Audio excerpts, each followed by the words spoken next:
সদকায়ে ফিতর দেওয়া, ফিতরা দেওয়া, এটা হলো রমজানের শেষ আমল। এটা দিয়ে রমজান মাসকে আমরা বিদায় দিই। অন্য অর্থে এটাকে বলতে পারি যে রমজানের পরের প্রথম আমলও বলতে পারি, কারণ এটা শুরু হয় মূলত শাওয়ালের চাঁদ দেখা গেলে, ঈদুল ফিতরের চাঁদ দেখা গেলেই তখন এটা প্রযোজ্য হয়, যদি এক দুদিন আগে থেকে দেওয়া যায়। এই ফিতরাটা আমরা কেন দেই?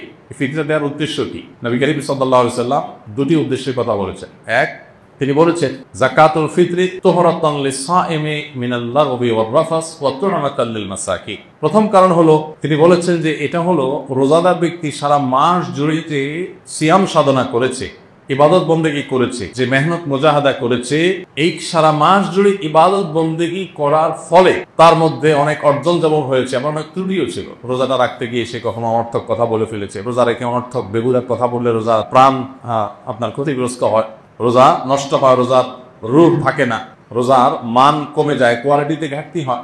এই যে রোজা রেখে আমরা কিছু উল্টাপাল্টা কথা, উল্টাপাল্টা কাজ করেছি যেগুলো রোজার সাথে যায় না, তো সেগুলোর কারণে রোজাটা তো ত্রুটিপূর্ণ হয়ে গেল। এই ফিতরা দেওয়ার কারণে সেটা রিফাইন্ড হয়ে যায়, সেটা ফ্রেশ হয়ে যায়, সেটা আল্লাহ তাআলা পরিচ্ছন্ন করে গ্রহণ করে। এই জন্য রোজার পুরা মাস, রমজানের পুরা মাস এবং সিয়ামের গুরুত্বটিগুলোকে ফ্রেশ করে সেটাকে আল্লাহর কাছে কবুলযোগ্য করে দেয় হলো ফিতরা। খুব বড় একটা বিষয়কে। আর দ্বিতীয় উদ্দেশ্য হলো তু'মাতান লিল মাসাকিন, গরিব দুঃখীদের মধ্যে খাদ্য দান কর্মসূচি অংশ হিসাবে ফিতরা আল্লাহ তাআলা দিয়েছে। অর্থাৎ ইসলাম চায় যে ঈদের দিনটাতে অন্তত প্রত্যেক অভাবী মানুষের বাসায় খাবার থাকুক, কেউ যেন খাবারের কষ্টে না থাকে। এই জন্য ফিতরা আমাদেরকে পৌঁছাতে হয়। কখন পৌঁছাতে হয়? সেটা ঈদের চাঁদ দেখা যাওয়ার আগে থেকে। ফিতরা নিয়ে প্রতি বছরই অনেক আলাপ হয়, আমরা সেই দীর্ঘ আলাপে যাওয়ার সুযোগ সময় নাই। শুধু এইটুকু বলি, আমরা প্রায় সবাই আমরা ফিতরার সর্বনিম্ন পরিমাণটা দেওয়ার চেষ্টা করি। নবী করিম সাল্লাল্লাহু আলাইহি ওয়াসাল্লাম ফিতরার যে অপশনগুলো রেখেছেন সেগুলো কিন্তু বিভিন্ন রকম ভ্যারাইটি আছে। সেখানে একটা অপশন আছে সর্বনিম্ন, সেটাই আমরা নেই। এবং প্রতি বছর আমরা খোঁজ করি যে ফিতরা এবছর কয় টাকা ধার্য হয়েছে, 115 টাকা, তো দিয়ে দিলাম, বেঁচে গেলাম। যদিও পুরো পরিবার তরফ থেকে দিতে হয়, পরিবারের কর্তা যিনি, তার ছেলে মেয়ে, তার স্ত্রী, এমনকি ছোট বাচ্চা কাচ্চা, তাদের সবার পক্ষ থেকে, তার একান্নভুক্ত জানা তার বাসার সদস্যের মতো, এমনকি যেই কাজের লোক, যারা বাধা কাজের লোক থাকে তাদের তরফ থেকে, এই সবার তরফ থেকে পরিবারের কর্তা দিয়ে দিবে। এখন সবাই দেখেন ফিতরা কত ধার্য হয়েছে। ভাই, ফিতরা সর্বনিম্ন যদি 1-150 বা তার সমমূল্যের খাদ্য হয়, তো ফিতরা সর্বোচ্চটা কিন্তু 1000, 2000 বা আরো বেশি হতে পারে। আপনি কিশমিশ যদি দিয়ে দেন তাহলে একরকম হবে, আপনি গম দিয়ে দিলে আরেক রকম হবে, খেজুর দিয়ে দিলে ভিন্ন রকম হবে।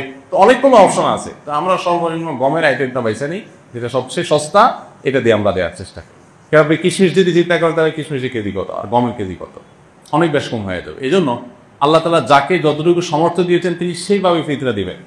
এবং ফিতরা হিসাবে যদি আপনি খাদ্য দেন অথবা নগদ টাকা দেন, আমার পরামর্শ হবে ওয়াজিব ফিতরা তো ওইটাতে আদায় হয়ে যাচ্ছে, যে কোনো সন্দেহ নাই। নফল হিসেবে যেহেতু ফিতরার উদ্দেশ্য গরিবের বাসায় খাবার পৌঁছানো, সেই যুগে নবী সাল্লাল্লাহু আলাইহি ওয়াসাল্লামের সময় গরিব শুধুমাত্র এই প্রিন্সিপাল ফুড এগুলোর উপর নির্ভর করত।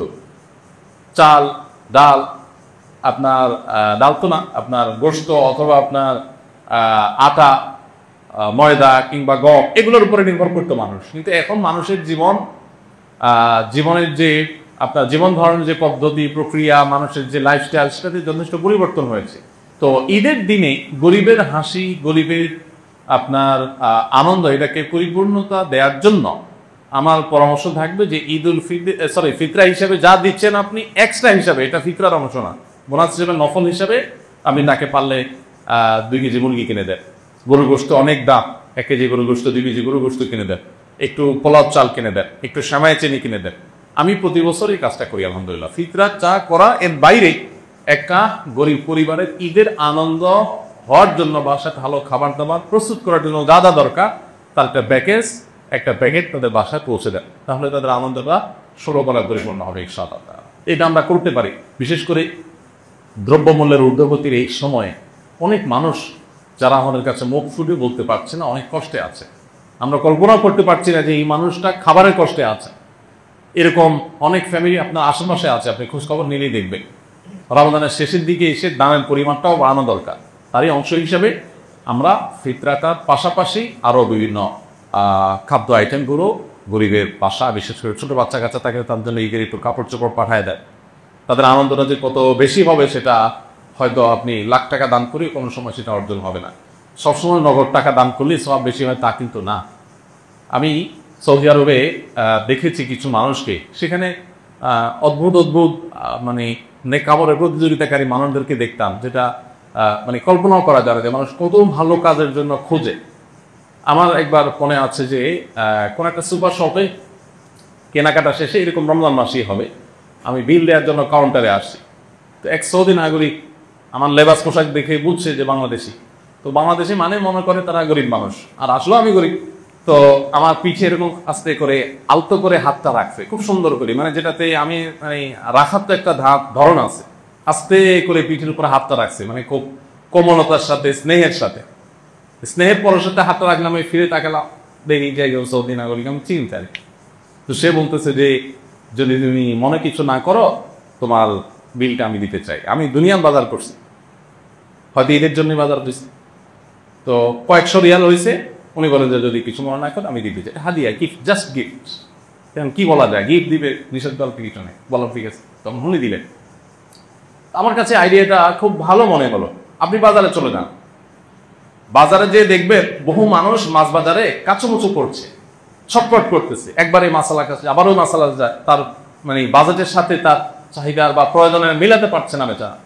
এই লোকটাকে ওরকম পেছন থেকে আলতো করে হাত বুলিয়ে তাকে একটু বলেন, ভাই আমি আপনার এই মাছের বিলটা দিতে চাই, দিকে আপনার মন হচ্ছে না। আপনি দেখেন যে কোনো একটা বাচ্চা, গরিবের বাচ্চা, সে হয়তো কোনো একটা মজুরি দোকানের পাশ দিয়ে ঘুরছে, কোনো একটা খাবার দোকানের পাশ দিয়ে ঘুরছে, বারবার কাচুমুচু করছে, খেয়াল করেন, তাকে ওই খাবারটা একটু কিনে আপনি হাতে তুলে দেন। অনেক সময় লক্ষ লক্ষ টাকা নগদ দেওয়ার চাইতে ওই সামান্য কিছু টাকার ওজন অনেক বেশি হয়। তো এই বছর বিশেষ করে ঈদকে সামনে রেখে আমাদের এই আমলটা হতে পারে, কারণ ঈদের এই সময়টাতে অনেক মানুষ কষ্টে আছে, অনেক মধ্যবিত্ত আছে যাদের লেবাস পোশাক চলাফেরা দেখে বোঝার কোনো উপায় নাই যে তারা খাবারের কষ্টে আছে রীতিমতো বাচ্চা কাছে। আমি রমজানের শুরুর দিকে আহ্বান করেছিলাম যে একটা মাছ কিনে দেয়, একটু ট্রাই করতে পারে বাচ্চাদেরকে সাথে নিয়ে, একটু মুরগি কিনে দেয়, একটু গরু গোশত কিনে দেয়। এমন আছে যে গত রমজানে গরু গোশত খেয়ে, কোরবানিতে গরু গোশত খেয়েছে, এ পর্যন্ত তার গরু গোশত কিনে খেতে পারে নাই।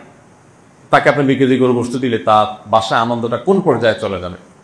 দেখুন, ডক্টর আব্দুল্লাহ জাহাঙ্গীর রহমতুল্লাহ একটা কথা বলতেন যে আপনি 2 কেজি গরু গোশত কিনছেন নিজে খাওয়ার জন্য, অনেকদিন পরে কিনছে, বাচ্চা কাচ্চা নিয়ে খাবেন, খুব আনন্দ করেন, সন্দেহ নাই এটা আপনাকে অনেক বেশি আনন্দ দিবে। কিন্তু এর মধ্যেই যদি আপনি দেখেন যে কোনো মানুষ খাবারই পাচ্ছে না, অনেকদিন পর্যন্ত না খেয়ে আছে, কষ্ট করছে, এই জিনিসটা তাকে আপনি দিয়ে দেন, বাহ্যিকভাবে মনে হবে কষ্ট হয়েছে, মূলত সেখানে যে আনন্দটা হবে ওইটা আপনি খেয়ে যে আনন্দ পাবেন তার থেকে অনেক বেশি হবে। তো রমজানের শেষের দিনগুলোতে ঈদকে কেন্দ্র করে আমাদের এই সাদাকা দান, আমাদের আশেপাশে কারা কষ্টে আছে তাদেরকে খুঁজে বের করে তাদের মুখে হাসি ফোটাবার যে মেহনত, সেটা বেশি হওয়া দরকার। আল্লাহ আমাদেরকে তৌফিক দান করুন।